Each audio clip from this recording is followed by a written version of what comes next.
Salut à tous, bon j'espère que vous allez bien, j'espère que vous avez passé une bonne semaine. Je m'excuse pour la semaine dernière puisqu'il n'y a pas eu de vidéo sur ma chaîne YouTube, voilà c'est très rare. Mais voilà, quelquefois ça arrive. Et pourquoi? C'est tout simplement que je suis parti au CIMA à Paris. Donc voilà, j'ai rejoint toute l'équipe des agri-youtubeurs. Et puis voilà, au programme cette semaine, donc on va aller faire un petit tour à Paris. Et puis après, on va parler de l'élevage et notamment du nouveau bâtiment pour les petites génisses. Allez, c'est parti!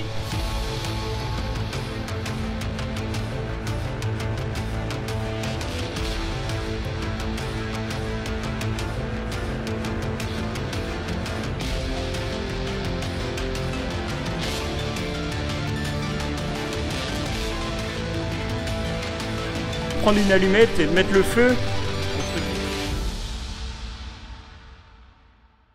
Bon, avant de vous parler de l'exploitation, donc rapidement, je vais refaire un petit tour en arrière, direction le CIMA à Paris, donc le Salon international du machinisme agricole qui se déroule tous les 2 ans à Villepinte. Donc voilà, je vous mets quelques images de mon entrée au salon, de différentes machines et on se retrouve juste après.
Donc la première journée, on l'a passée essentiellement au stand Massey Ferguson. Pourquoi? Parce que c'est le partenaire principal du Tracteur Tour.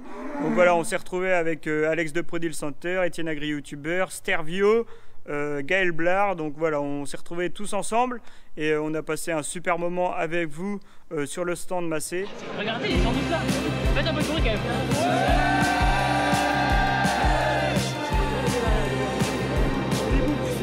Après, nous, on est parti sur le MF Experience Tour.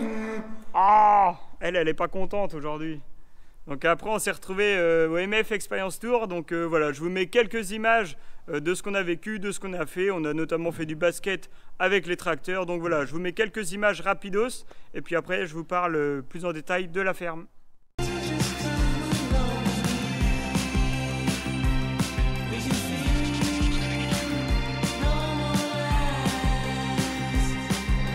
Bon, avec toute l'équipe du Tracteur Tour, on est arrivé au MF Experience Tour.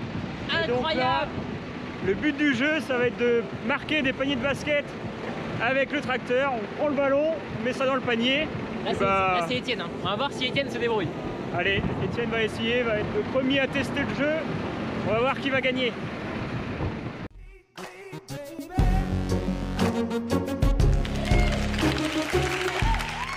Mais je pense que ça c'est un défi pour les éleveurs quand même, non? Ouais, c'est clair. Parce que les céréaliers là, manutention, tout ça. Il faut être un petit peu minutieux et tout. Juste pour info, la dernière fois au Farming Tour, là, Ouais. t'as pris une belle déculottée quand même. Ah oui, Non,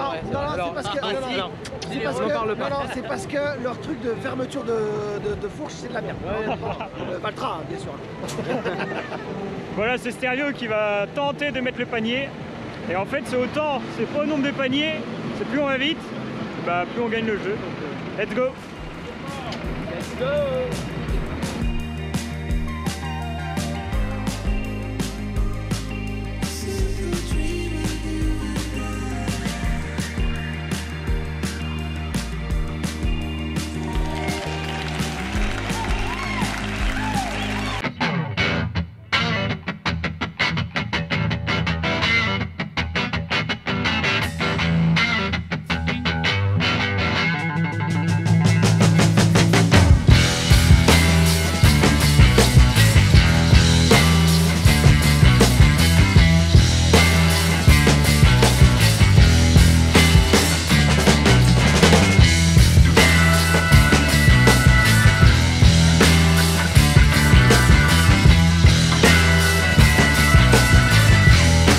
pas plus d'images de cette MF Experience Tour car ma caméra m'a littéralement lâché durant cette journée. Mais en tout cas, grand bravo à Etienne AgriYouTuber qui remporte haut la main le jeu avec le panier de basket. Et un grand merci à la team Massey Ferguson de nous avoir accueillis sur leur stand. C'était juste incroyable. Donc un grand merci à eux. Et puis là, retour aux choses sérieuses, retour à la ferme. Bon, voilà un peu pour cette excursion, on va dire rapide au CIMA. J'aurais voulu prendre plus d'images, j'aurais voulu vous partager encore plus ma semaine. Mais voilà, j'ai essayé de vous la partager au maximum, notamment sur mon compte Insta. Parce que voilà, c'est là-bas où j'ai partagé un maximum de stories de tout ce qu'on a vécu, tout ce qu'on a vu, tout ce qu'on a fait pendant 3 jours au CIMA. Mais c'était vraiment incroyable et en fait, voilà, on ne se rend pas vraiment compte quand on est dans la ferme avec notre GoPro. On est tout seul, on est à la campagne, on est dans la ferme, on est bien, mais on ne se rend pas vraiment compte de tout le monde qu'on a derrière nous. Et d'ailleurs, à ce sujet-là, je voulais aussi vous remercier parce qu'on a dépassé la barre des 13 000 abonnés sur ma chaîne YouTube. Donc voilà, un grand merci à tous et merci aussi de me faire vivre tous ces moments-là. Parce que voilà, sans les réseaux, sans ma chaîne YouTube, je ne serais pas allé au CIMA me promener comme je l'ai fait pendant 3 jours et rencontrer d'aussi belles personnes. Donc voilà, merci à tous. Et puis bon, on va se mettre un petit peu au boulot et puis on va maintenant parler un petit peu plus de la ferme. Allez hop, c'est parti! Bon, comme vous pouvez voir derrière moi, il y a pas mal de beau monde. Il y a toutes les petites génisses, il y en a 2, 4, 5 qui étaient dans les niches à veaux, les autres les plus grosses qui elles étaient à côté de la salle de traite dans un petit parc. Et ben, elles sont toutes arrivées ici ensemble dans le même lot. Pourquoi elles sont arrivées sous le hangar? Pourquoi on leur a fait un joli espace de vie avec, comme vous pouvez voir, des belles bottes carrées pour faire les murs, un abreuvoir, une belle auge. Et pourquoi elles sont tout simplement pas allées directement dans la nurserie comme on fait habituellement? C'est tout simplement parce que voilà, on voulait leur donner un maximum de confort, un maximum de bien-être, leur donner un bel espace très lumineux, et donc on les a mis ici. Et je pense qu'elles sont pas malheureuses, hein, vous en pensez quoi? Non, plus sérieusement, il y a des vraies raisons, et donc je vais vous expliquer pourquoi on les a mises là. Bon alors, pourquoi on a mis les génisses là? Et on va tout simplement aller dans la nurserie, et vous allez vite comprendre pourquoi. Enfin, comprendre, non, pas forcément. Il y en a beaucoup qui m'ont dit ouais, votre bâtiment est surchargé, vous ne devez plus avoir de place si vous mettez les génisses de ce côté là dans ce petit bâtiment là. Alors c'est pas du tout ce cas là. Vous pouvez voir que devant moi le bâtiment il est complètement vide, hein. Déjà les vaches, vu la météo qu'il fait dehors, il fait encore 20 degrés aujourd'hui, et les vaches on les a remises dehors durant la journée, comme ça elles prennent l'air, elles sont au soleil, il y a de l'herbe à pâturer. En plus, depuis qu'elles ressortent, on a regagné 2 litres de lait par jour, quasiment par vache. Donc voilà, faut mieux mettre les animaux dehors, ils sont bien mieux dehors. Et là, vous pouvez voir voilà, que côté vache, il n'y a personne. Côté génisse, il y a un petit peu de monde, mais c'est loin d'être surchargé. Et c'est surtout que dans la nurserie, il y a complètement personne.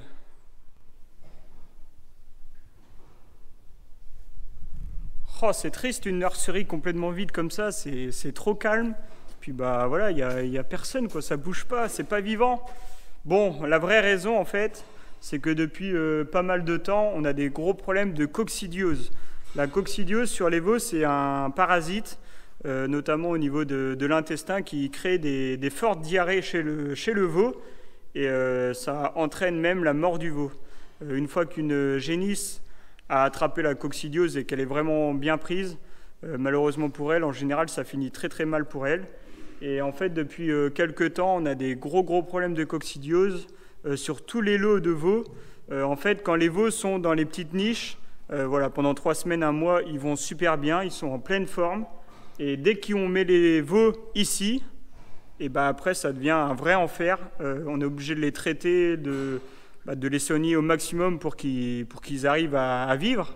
Mais en fait, la coccidiose aujourd'hui, c'est vraiment un gros problème chez nous, mais aussi dans 90% des élevages laitiers, je pense, en France. Et donc là, on a décidé vraiment de prendre le taureau par les cornes parce qu'on en a marre de traiter en préventif les veaux parce que les produits vétos, ça coûte quand même extrêmement cher. Et donc, il faut absolument qu'on trouve une solution.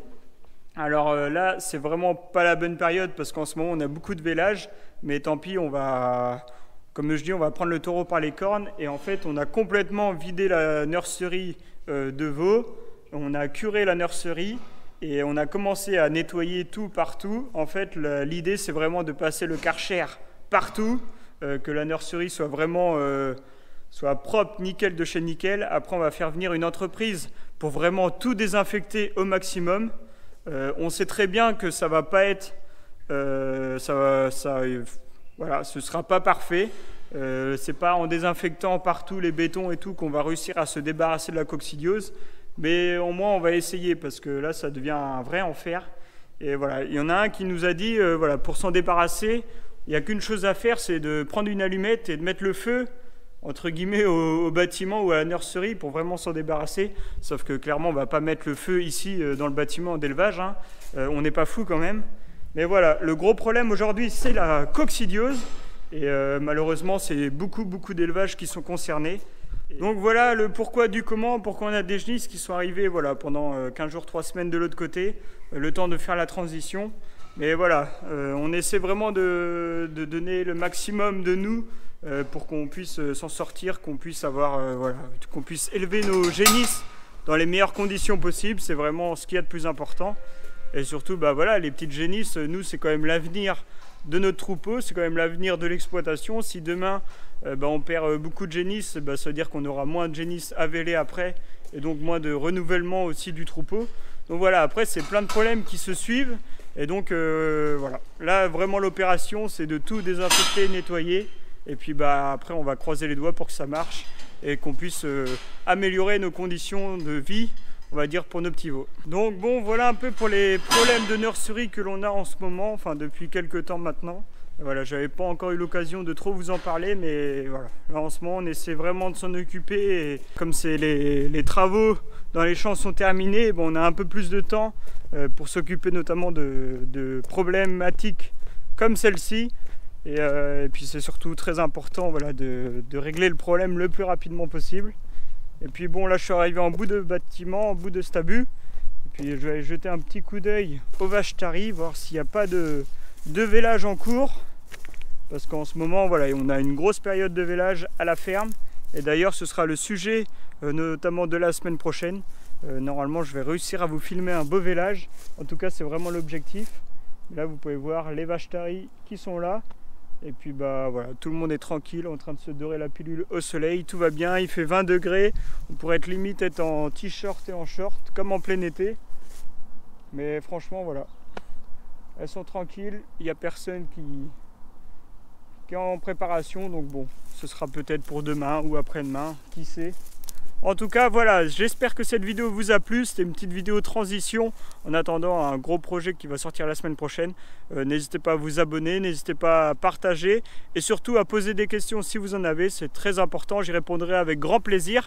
Et puis on se dit rendez-vous la semaine prochaine pour une nouvelle vidéo à la ferme. Ciao!